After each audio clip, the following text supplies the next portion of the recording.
Morning everyone, welcome to the channel.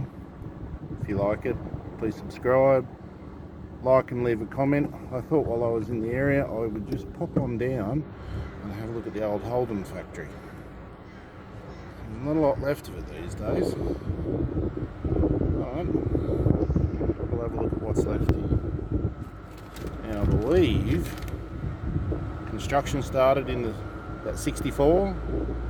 Cars were started to be assembled in 65 and officially opened in 66.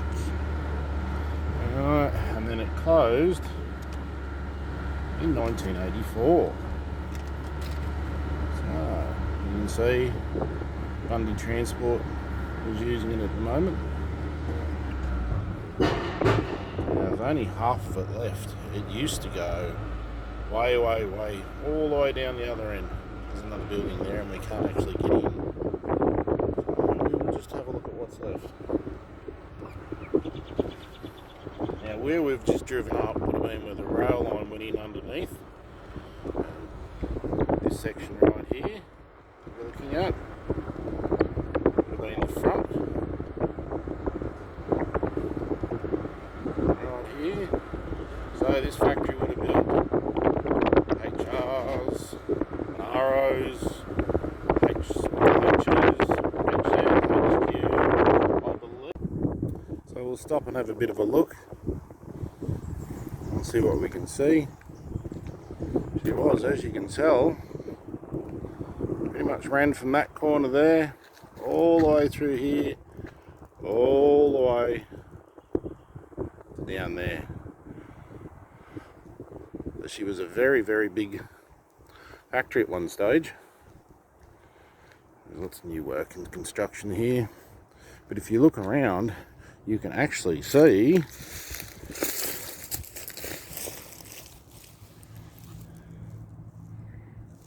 GMH manholes. And there's another one right here. Still got the GMH logo stamped onto them. There's plenty of them here. So you can see at the height of when GMH was making cars here in Australia, they made manholes and everything for their own factories.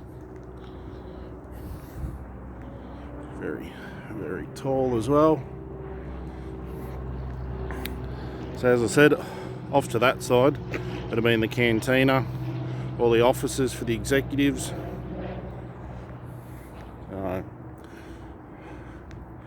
She did the HQ, HZ. They had a paint line here, metal making, presses. Down in the other corner where we can't get to anymore, I believe they had their own little power station. Just here. Numerous streets around this area have all got Commodore, Statesman names to them. It shows you how big they were in this area of Acacia Ridge. Right.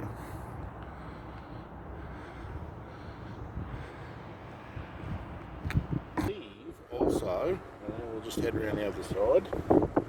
I believe this was the only Gemini factory in Australia. Now someone might be able to tell us differently, but from what I've seen, this was the Gemini factory. And when it was built, it was actually the most modern of Holden's factories. Yes, it was. As you can see, there's a logistic company, Bundy Transport's inside. She's a big factory. We'll cross over the railway line that they would have used, which runs all the way around the back.